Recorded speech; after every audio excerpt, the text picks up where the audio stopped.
Like me, do you have a weakness for Reese's peanut butter cups but wish there was a healthier option? I'm excited to tell you that yes, there is. With only 5 simple ingredients, you can make my homemade healthy peanut butter cups. They're made gluten-free and vegan with your choice of chocolate chips, natural peanut butter, almond flour, maple syrup, and coconut oil. All you need is a mini muffin tray and/or some mini cupcake liners, and you are all set. These are the perfect way to satisfy your candy bar craving and feel great. I'm using my silicone mini muffin tray, and I love this because they just pop right out of the cups. And I've lined each of the cups with just a little mini paper baking cup. First, we'll melt our chocolate chips, and you can use any variety that you like. I've just put 1 1/4 cups into a microwave-safe bowl. And then we'll add 1 tablespoon of coconut oil. I'm gonna microwave this in 30-second intervals until it's melted and creamy. And I'll be taking it out after each of those intervals and giving it a quick stir. I melted my chocolate in 2 30-second intervals and then an additional 15-second interval. And now it is melted and creamy. Now we'll simply take our chocolate and pour it into the bottom of each of our cups. And we want to add about 1 teaspoon just until it can cover the whole bottom. Now that we have chocolate in all of our cups, we'll go ahead and just kind of tap our tray, and that's going to spread the chocolate out. And then we'll put our tray into the freezer while we make our peanut butter filling. To make our peanut butter filling, we're going to start with 1/3 cup natural peanut butter, and then we're going to add 1/2 cup of almond flour, 3 tablespoons of maple syrup, and 2 tablespoons of coconut oil. And then we'll just mix this together with a fork.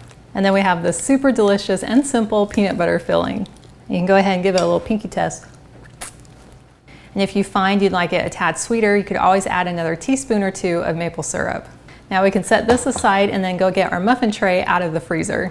Now you could just use a spoon to get your peanut butter mixture into your muffin cups, but I have found just a small cookie scoop works really well.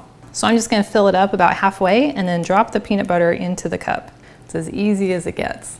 Now that all of our cups are filled with the peanut mixture, we have 2 options for adding our chocolate on top. If you'd like that chocolate to go down all around the peanut butter so that when you peel off your paper, the peanut butter is enclosed in chocolate, then you'll want to leave your peanut butter kind of clumped together in the middle.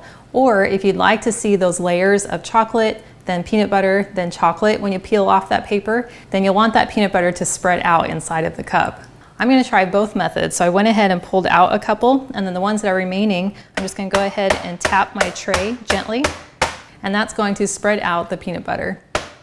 I'll put these guys back in, and now we simply pour on our top layer of chocolate. So we're just going to pour about another teaspoon of chocolate on top of each cup.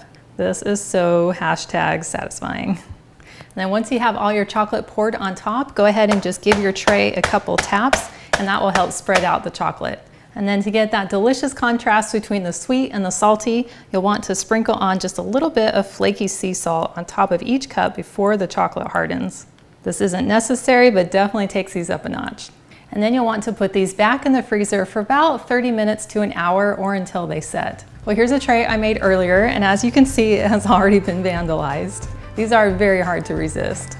So you could keep these in the fridge or the freezer. All you have to do is peel off the paper. Then you have to decide if this is going to be 1 bite or 2. I'm feeling ambitious, so I'm going for 1.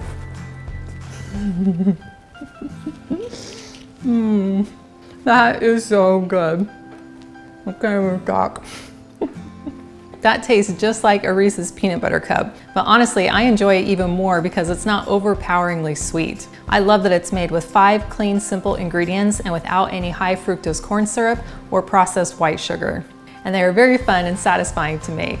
Well, thank you so much for hanging out with me today in my kitchen, and I've included a link to the full recipe in the video description below, and it's on my website, gentletummy.com. And I also invite you to like and subscribe to my channel. And if you know someone else who loves peanut butter cups, please share this video with them.